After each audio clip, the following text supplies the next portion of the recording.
You've been told the same old story about learning English. Memorize thousands of words, study grammar rules for years, and practice, practice, practice until you're perfect.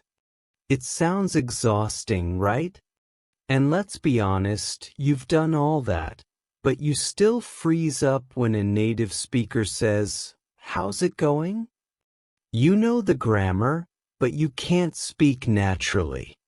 You understand the vocabulary, but you can't speak confidently. The real problem isn't your effort, it's your method. The secret to fluency isn't more books, it's learning the right things. The high-impact phrases and shortcuts that native speakers actually use every single day. I'm talking about the secret language that lets you skip the translation in your head and makes English flow like water. Today, I, your host, Peter, am going to share the 3 golden rules for unlocking your conversational English. These rules will help you speak naturally, effortlessly, and confidently. If you want to finally stop just studying English and start living in English, stick around and make sure you hit that subscribe button and the notification bell so you don't miss the next step in your fluency journey. Let's unlock your English. We are not just calculating variables here. We are unlocking potential. Forget the pressure of perfection. Embrace the power of purpose. You've probably asked yourself, what is the most important factor in learning English? Is it a perfect textbook? Is it the best grammar app? As a specialist in analysis and teaching, I can tell you the answer is deeper, more fundamental. It's the why. That's right. Chapter 1 is all about the why, is greater than the how. Why are you actually learning English? Is it for that dream job that pays better, like finally being able to present your analysis to an international team? Is it for the freedom of travel, so you can truly connect with people in a new city and not just point at a menu? Or is it simply the goal of reading an untranslated book and feeling that sense of accomplishment?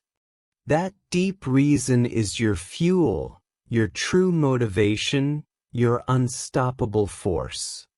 If you don't define this why, your learning journey becomes just a task list, a chore. And chores are easy to quit. But when you remember that English opens the door to a bigger life, suddenly those difficult vocabulary words don't seem so hard, do they? Think of it like setting the initial conditions for a successful experiment. If your initial motivation, your why, is strong, the result, your fluency, is almost guaranteed.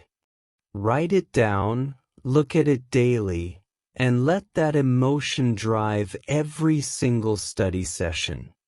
Post it on your fridge, make it your phone background. This is not a passive process. It's an active, emotional pursuit of a better, more connected future. Feel that energy surging right now. Harness that purpose, and you will find the power to persevere. Great. Now that your why is burning bright, let's talk about the fuel tank. This is where most learners get it wrong, trying to force the speaking before the mind is ready. Think of your brain like a sponge, not a microphone. Not yet. Chapter 2 is input over output, the silent absorption phase. As an analyst, I know that for an equation to work, you must gather the data first. In language, that data is called input.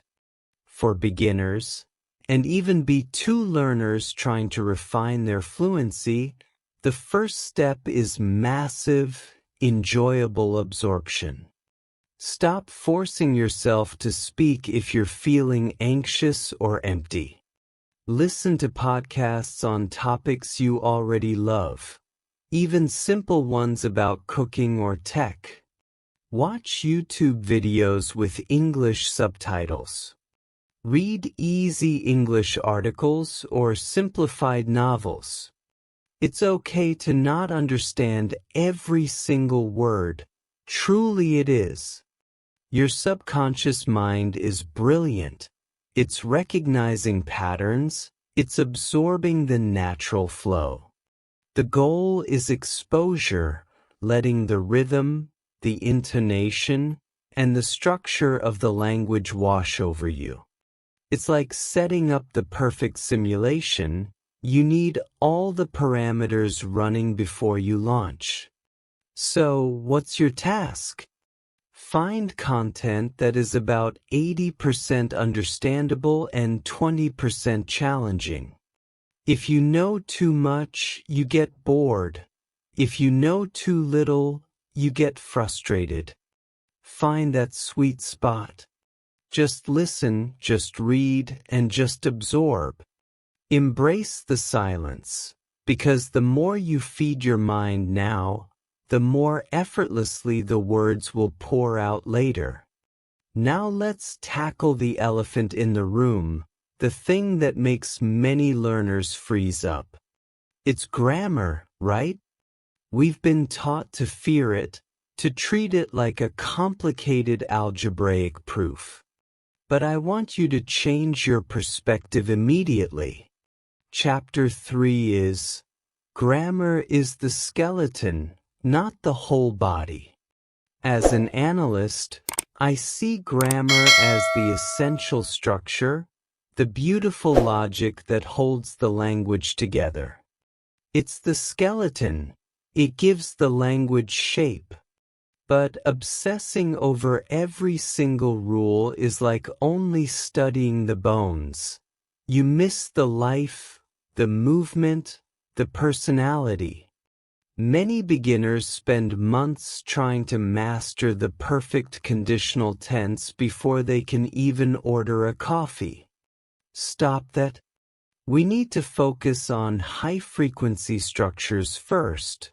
This is the language learning 80/20ths rule in action. What are those high-frequency structures?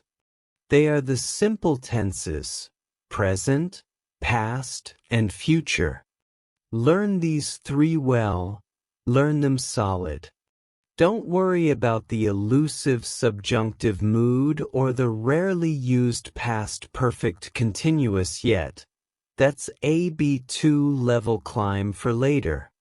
Your goal right now is to communicate clearly, not to write a flawless academic paper. If you can say, yesterday I went to the park, and everyone understands you, that is a massive success. Simple, solid English beats complex, broken English every single time. Use simple sentences correctly and confidently. Build a sturdy, simple foundation first, my friends. Think of it like building a house. You need a strong frame before you start decorating the walls with complicated wallpapers. Master the frame, and the rest will fall into place much easier. Let's make grammar your powerful tool, not your terrifying master. You have the logic, now apply it simply. Don't rush the process, trust the process. Your fluent speaking will be a direct reflection of the quality and quantity of your silent absorption. Let's build that massive data set. Okay, we've covered your motivation and the importance of simple grammar. Now, let's talk about the fuel for your conversations, the words themselves. How many of you have thick notebooks filled with vocabulary lists that you instantly forget? I see those hands. It's a common, frustrating pattern. We need to stop this ineffective method immediately. Chapter 4 is about the power of vocabulary context. No more lists. As a problem solver, I know that an isolated number is useless. It needs to be part of an equation to have meaning. A word is exactly the same. It is useless without its environment, its context. Stop memorizing words in a vacuum. It's inefficient and boring. When you learn a new word, let's say the word crucial. Don't just write the word and its definition. Instead, write a complete, memorable, and personal sentence. Coffee is crucial for my morning analysis session. Or, it is crucial to define your why from Chapter 1. You are learning words in small, usable chunks or phrases. It's much easier to remember the phrase, "I need a helping hand," than just the solitary word, helping. This simple shift makes the word immediately practical and available when you speak. Think about this. When you watch a movie and hear a cool phrase, you remember the whole scene, right? That visual and emotional memory is the context. Always learn words in a sentence. It's the fastest way to bridge the gap between theory and real-life application. This is the secret sauce for expanding your vocabulary without the pain. Every new word you learn should immediately be put to work in a sentence you create. Are you ready to throw away those useless lists and start building meaningful vocabulary bridges? Let's make every word count. We have fed our input, Chapter 2, built our skeleton, Chapter 3, and stocked our vocabulary, Chapter 4. Now comes the moment of truth, starting to speak. What is the number one killer of fluency? It's not grammar mistakes or a lack of vocabulary. It is the paralyzing, intense fear of making a mistake in front of another person. Let's eliminate the audience first, shall we? Chapter 5 is the mirror technique, speaking without the fear. This technique is beautifully simple, yet mathematically powerful. Every day, I want you to stand in front of a mirror and talk to yourself for 5 solid minutes. That's it. Describe your morning coffee, your complex work problem, or simply what you hope to achieve today. It doesn't even matter what the topic is. The mirror is your safe lab, a controlled environment where you are the only variable. It's a judgment-free zone where you can practice, hear your own voice, and build crucial muscle memory in your mouth. You are your best and, crucially, your most forgiving conversation partner. Notice how your face moves when you form the sounds. Smile, gesture, and speak with conviction, even if you pause or correct yourself. This daily exercise builds confidence and trains your mouth and brain to access the language automatically without the pressure of translation. Think of it as practicing your final presentation draft when no one else is watching. When you finally step onto the real stage, a real conversation, your body and mind will already have run the simulation many times. So, who is ready to meet their new, fluent conversation partner in the mirror? Go, practice your presentation, even if it's only for you. This is where the magic begins. Alright, you're practicing in the mirror, you're building confidence. But what happens when the real world knocks? Real-life communication is all about speed, not perfection. We need to talk about overcoming that famous paralysis of analysis. Chapter 6 is the 10-second rule for real-life conversations. In a real conversation, when someone asks you a question, you have only about 10 seconds, maybe less, before that moment of silence becomes awkward for both of you. Your brain, which is trying to translate a perfect answer, is too slow. The analysis is paralyzing the action. My challenge to you is to practice giving a simple, immediate response, even if you know it's imperfect. Let's take a common example. Someone asks, "How was your weekend?"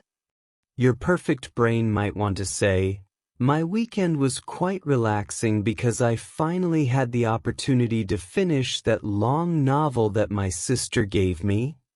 Too long. Too slow. Instead, practice the simple, immediate response. "It was great. I relaxed." And then stop. Don't try to calculate the perfect subordinate clause or the most complex vocabulary word.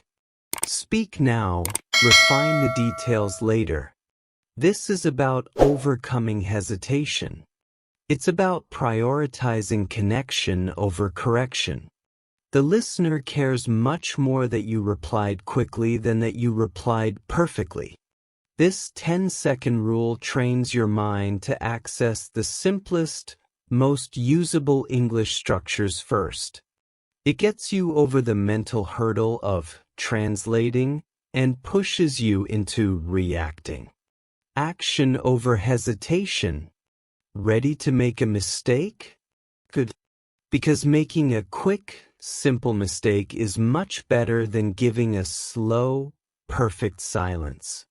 Let's commit to the speed of communication today. You have mastered the basics. You can hold a simple conversation, you're using the 10-second rule, and you feel comfortable. But now, how do we move from simple communication to true eloquence?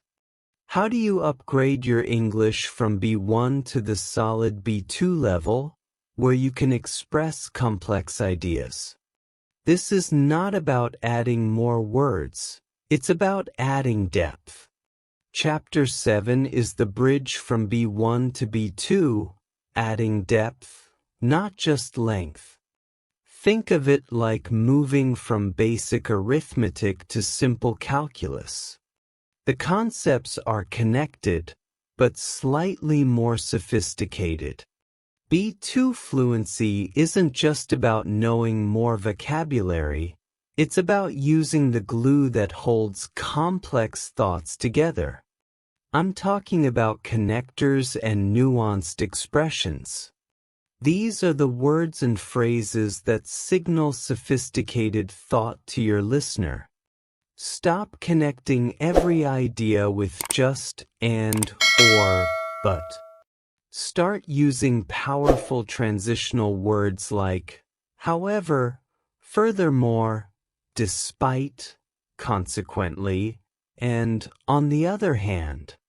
Example, instead of saying, "I studied hard and I still failed the test," you upgrade to, "Despite studying hard, I still failed the test." Do you feel the difference? It makes your speech immediately more mature, more analytical. These connectors are the bridges that turn simple sentences into a persuasive argument or a detailed explanation. They help you discuss why something happened, not just what happened. Your task now is to identify 3 new connectors each week and actively use them in your mirror practice, Chapter 5, or your daily conversations. Go deeper, not just longer. Elevate your discussion, because you already have the ideas. Now let's give them B2 level architecture. This small change creates a massive perception of fluency.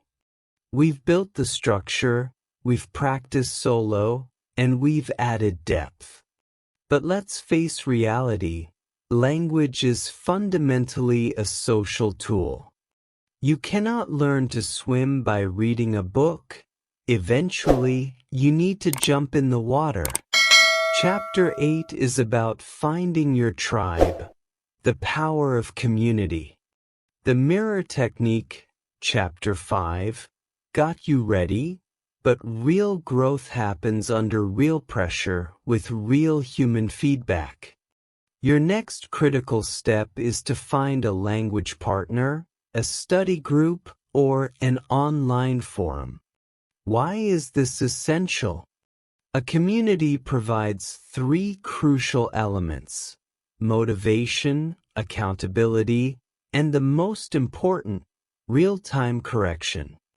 When a native speaker or a fellow dedicated learner gently corrects your mistake, that information sticks in your memory much faster than seeing a rule in a book. It's an immediate, effective feedback loop. Don't be afraid to make mistakes in front of others. They are learning too, and they understand the struggle.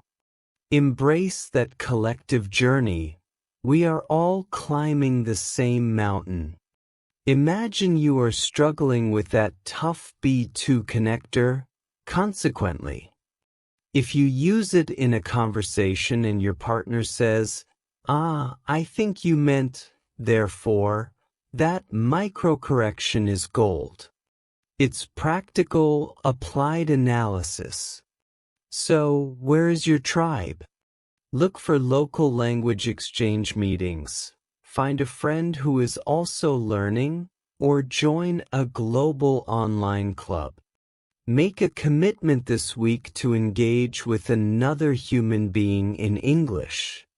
Your breakthrough might just be the inspiration for someone else's breakthrough. Language is about connecting, so let's connect and conquer this challenge together. Find your tribe and supercharge your practice. We've covered the motivation, the input, the grammar, the speaking practice, and the community. Now, how do we make sure all this wonderful effort actually sticks and leads to guaranteed results? It's a question of method, a simple principle of compounding returns. Forget the idea of studying for 5 hours straight on a Saturday until your brain hurts. That's inefficient. Chapter 9 is about consistency beats intensity, the daily 15-minute habit. As an analyst, I know the power of compound interest.